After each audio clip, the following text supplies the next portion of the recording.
belle-mère à boire, c'est l'intitulé de l'ouvrage que nous vous invitons à découvrir tout à l'heure. L'auteur, c'est Patrice Chimbela. L'ouvrage, encore mieux, ses romans, est publié aux éditions Kalire Éditions. Excusez, cher auteur Patrice Chimbela, bonjour et bienvenue. Bonjour, merci Monsieur Christian. C'est un grand privilège pour nous de vous recevoir sur ce plateau afin de découvrir votre œuvre de l'esprit. Oui, oui.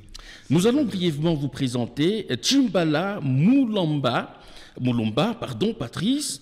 Vous êtes un jeune écrivain, poète et romancier congolais en République démocratique du Congo. Vous êtes né ici à Lubumbashi, ancien de l'ISP Lubumbashi, en français, linguistique. Aujourd'hui, vous êtes professeur de français au complexe scolaire Immaculée, Conception de la Charité et Mwamba le Roc. Vous êtes amoureux de la lecture et vous trouvez du plaisir à lire le polar et son auteur de prédilection.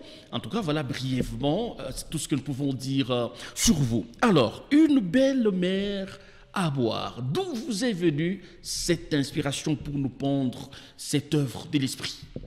Voilà, comme je l'ai déjà dit dans ma bio, que vous venez de lire à peine, je me suis inspiré de Agatha Christie.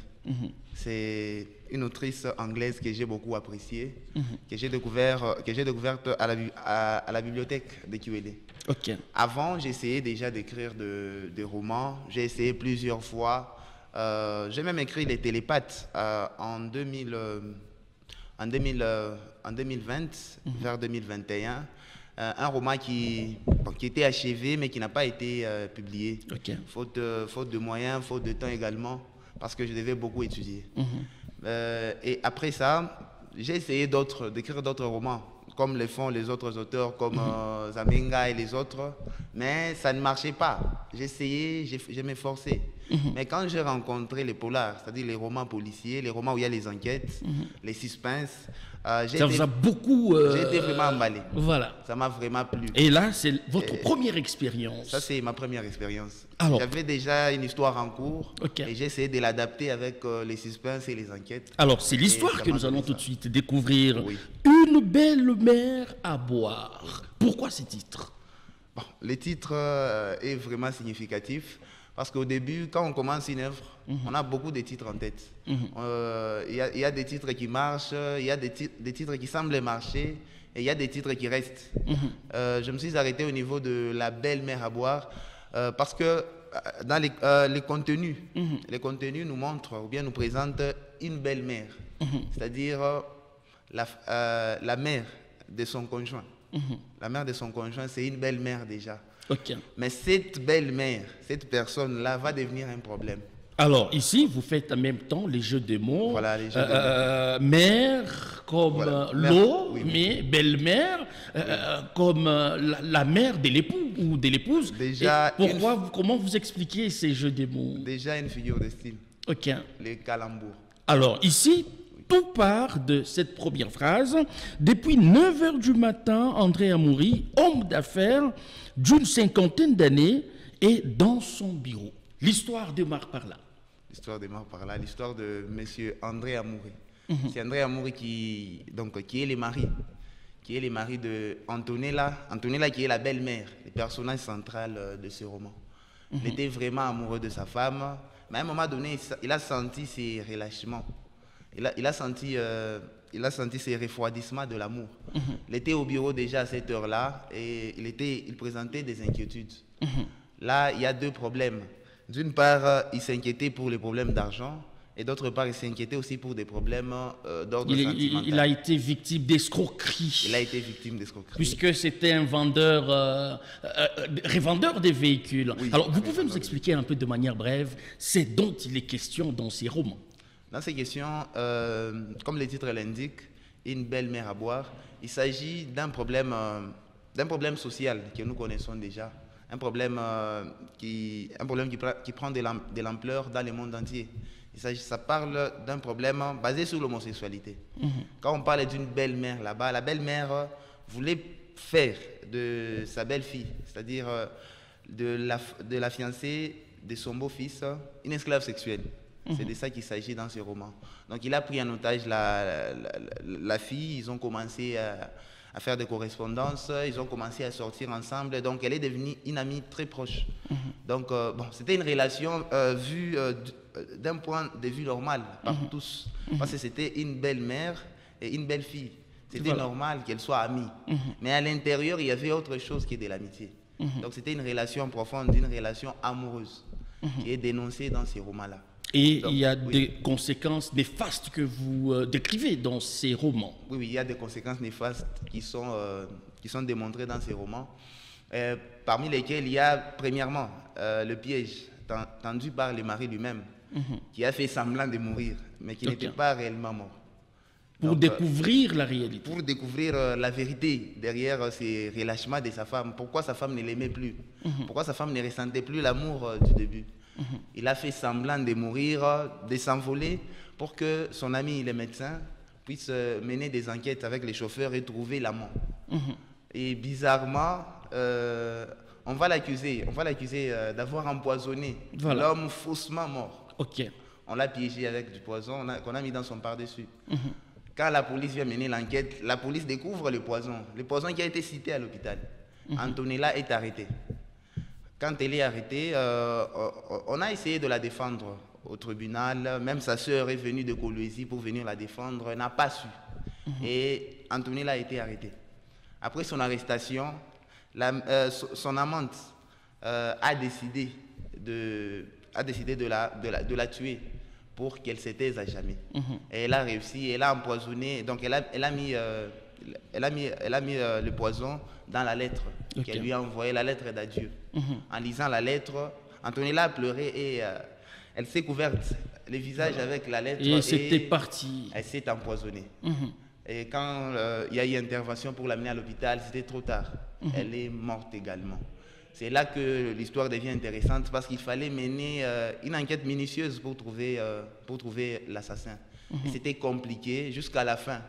C'était presque impossible de trouver l'assassin. Même sa sœur, Carmel Diour, elle a tenté jusqu'au bout de trouver l'assassin, mais n'a pas pu. Sans succès. À la dernière minute, alors qu'elle était même sur le point de dénicher, détruire. Elle était sur le point de détruire toutes les preuves.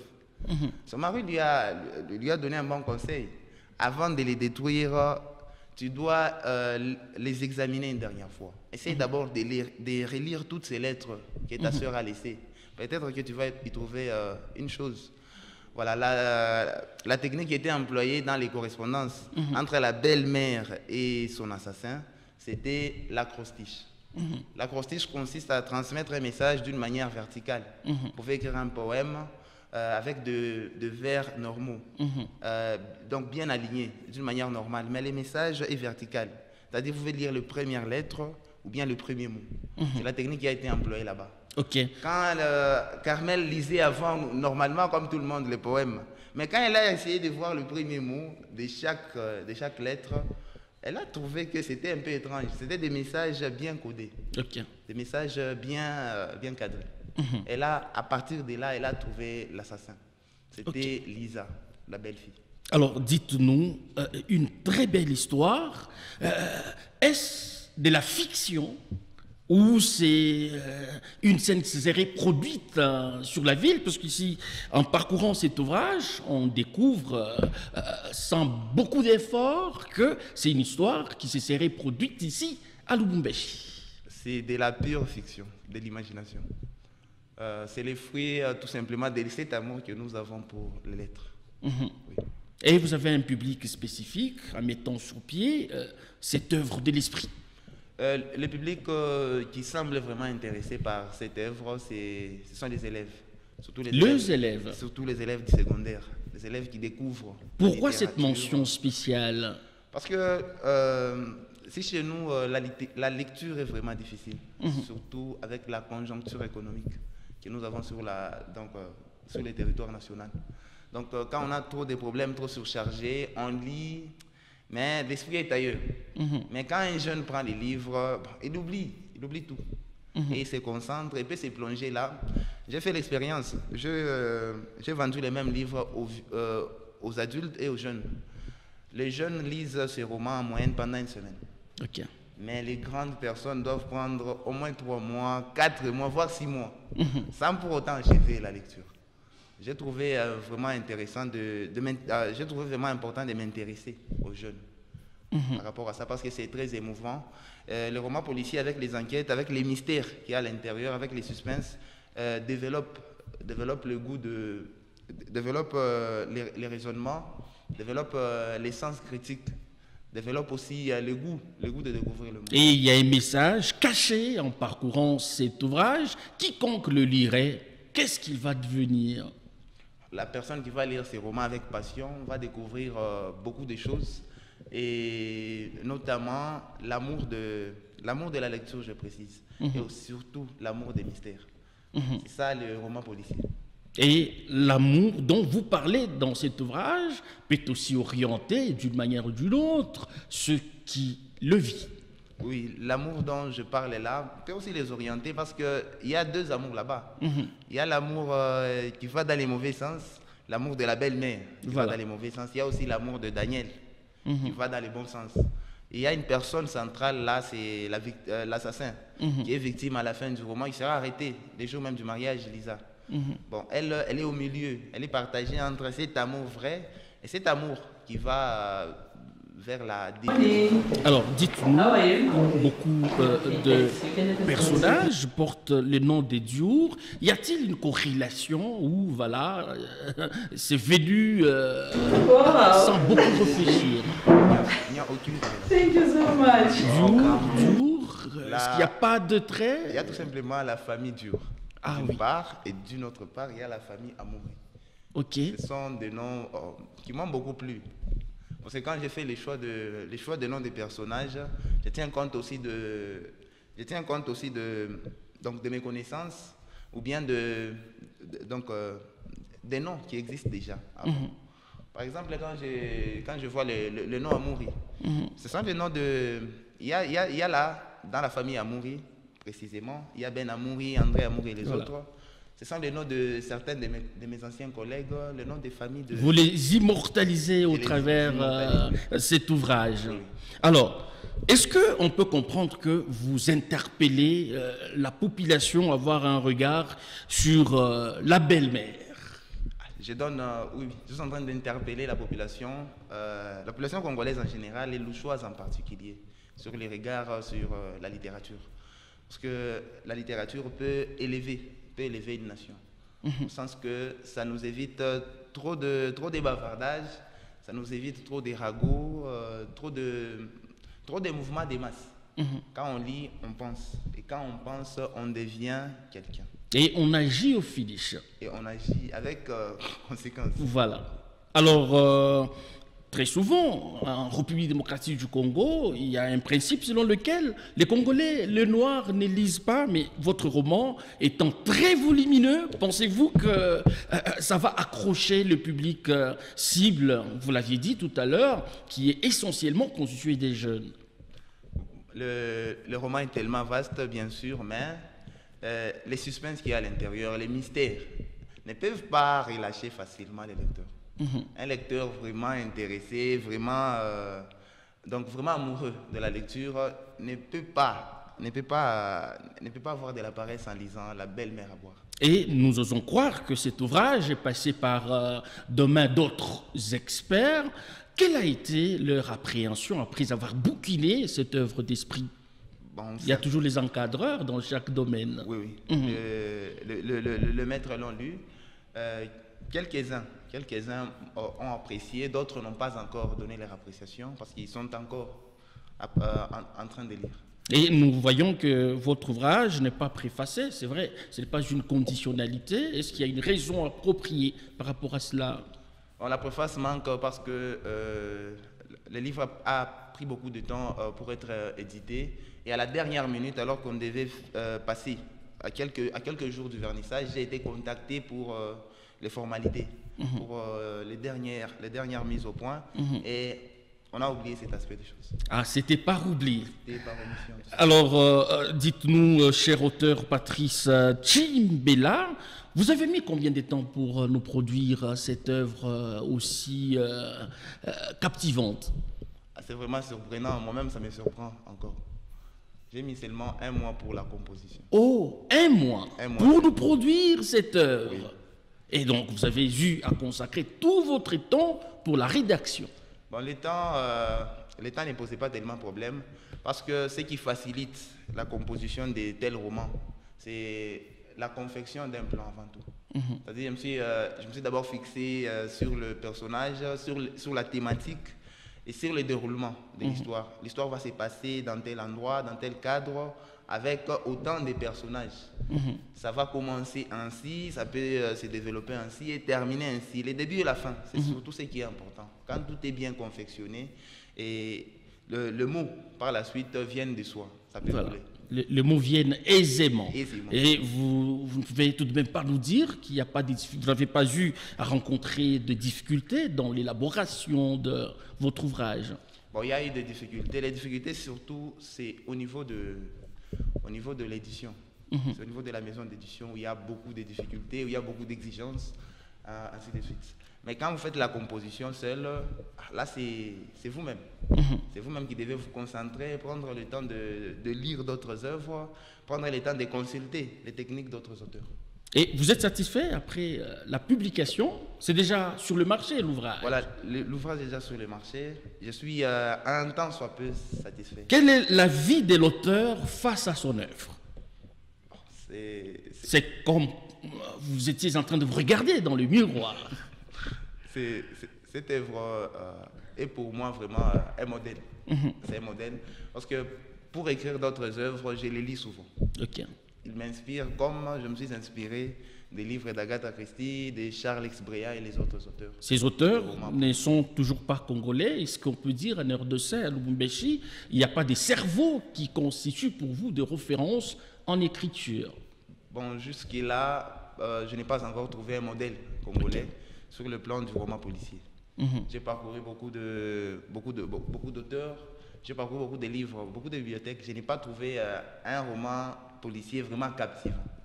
Et même quand j'ai essayé de voir mes cours à l'université, mes cours de littérature congolaise, on a cité, je crois, un seul nom historique d'un auteur. Lequel déjà? L'auteur qui est, s'appelle Achille Ngoy. Ok.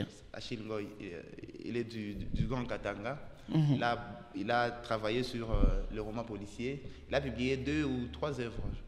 Mais le titre que j'ai gardé à mémoire, c'est La sorcellerie à bout portant. Il parle de mystère et autres là, comme dans un roman policier, comme on le fait.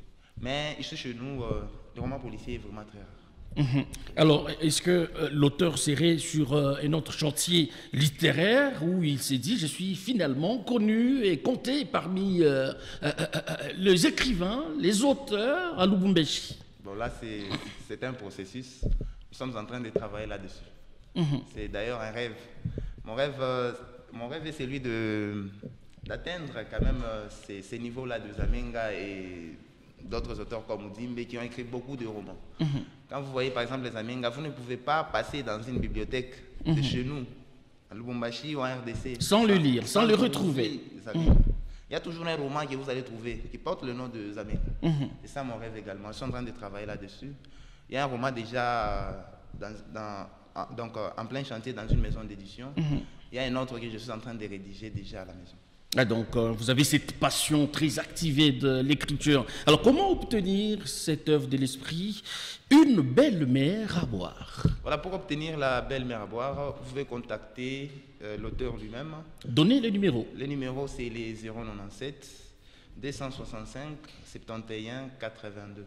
Prière de le réitérer. 097 265 71 82. Ou bien vous pouvez contacter la maison d'édition Calure, située au niveau de l'arrêt Docteur, avenue Louis K au numéro 6. Messieurs Patrice Chimbella, vous êtes auteur de cet ouvrage qui venait de faire objet de cette émission Littératura, Une belle-mère à boire. Nous souhaitons bon vent à cette œuvre de l'esprit et merci d'être venu sur ces plateaux pour parler livres. Merci à vous qui nous avez suivis à travers le monde. Nous vous retrouvons très prochainement avec la même détermination. D'ici là, portez-vous bien et à très vite.